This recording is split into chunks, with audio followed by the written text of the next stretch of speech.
Assalamu alaikum, hormatly жалпы көрүүчүлөр. Кайрадан сиздер менен сабагыбызды баштамакчыбыз. Бүгүн сиздер менен өтүлүүчү жаңы тема мат жана анын түрлөрү. Негизи эле араб тилинде Куранда үндү созуп окуу, канча өлчөмдө созуу деген эреженин алкагында сиздер менен иншалла Кудай насип этсе толук аягына чейин үйрөнүп чыгабыз.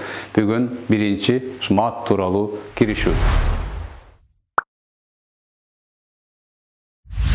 Мат дегенде биз эмнени түшүнүшүбүз керек? Жана кандай түшүнүшүбүз керек? Мат деген созуу. Үндү созуп окуу бул мат деп аталат. Эми ошол үндү канча өлчөмдө созуу керек? Аны эрежелер үйрөтөт. Маттын бир канча түрлөрү бар. Адашпасам 8 же 9 түрлөрү бар. Аны ирет менен өтөбүз.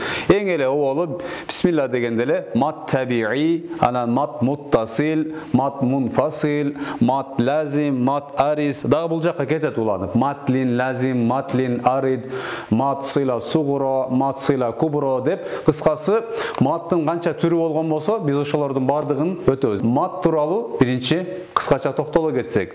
Араб тилинде 3 тамга бар. Көрүп турганыңардай алиф, вау, я. 3 тамга созуу кызматын аткарат. Куранда же болбосо араб жазуусунда дейбизби? Ушул 3 тамга созуу кызматын аткарат. Суроо туулушу мүмкүн. Алиф, вау, я качан жана канткенде созулуп окулат? Десе, биринчи жооп мындай. Алиф аракеттен бош болуп, алифти карасаңыздар, аракеттен максат А, И, У же дамма фатха касра. Булардан бош дегеним ушуларсыз жазылып атат. Дамма фатхасыз келип, өзүнүн алдыңкы тамга кайсыл болсо болсун, шарты фатха. Тыбышы менен болгон болсо, анда бул алифти созуу окуу милдет болот. Кала. Анан ушуну канча өлчөмдө созуу керек, бул эрежелер бизге үйрөтөт. Болгону бул жерде азыр мынча алиф өлчөмүндө созуш керек дегенге токтолбойбуз. Качан кантип созулат дегенге жооп дагы айтылайын. Алиф аракеттен бош. А, И, У же дамма фатха касра эч кандай белгиси жок. Өзүнүн алдыңкы тамга фатха болсо, анда бул окулбастан созулат, кафка жардамчы болуп кала. Кала. Ошол сыяктуу эле я качан созулат? Я дагы аракеттен бош, көрүп турасыңар. Өзүнүн алдыңкы тамга аракети сөзсүз касра болсо, и тыбышы болгон болсо, ошондо кыйла. Кый болбойт эч качан, ыга сүкүн койбой окуйбуз. Кыйла.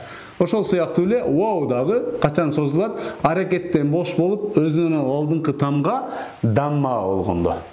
У болгондо, у тыбышы болгондо, ошондо буну биз якулу, яку ва якуи, якуу деген эч кандай аракеттер жок болгондугу үчүн биз буга жардамчы кылдык дагы якулу деп окуйбуз. Анан эскерте кетчү бир нерсе, кимдир бирөө азыр айтышы мүмкүн. Негизинде бул эрежеде мындай жазылат го депчи. Алиф сүкүндүү болуп же, я сүкүндүү болуп же, вау сүкүндүү болуп, өзүнүн алдыңкы тамгалар аракети фатха дамма касра болсо ошондо созулат депчи. Негизинде ошондой. Алифте сүкүн бар, көмүскөдө. Мен аны айтпадым. Бул жерде анткени Куранда дагы ушул эле сүрөттө жазылат мындай элечи. Кала бол. Бул жерге сүкүн көрсөтүлбөйт. Анткени грамматиканы терең билбеген адам мындан адашышы мүмкүн. Ошон үчүн эң жакшысы монтип эле билген оңда.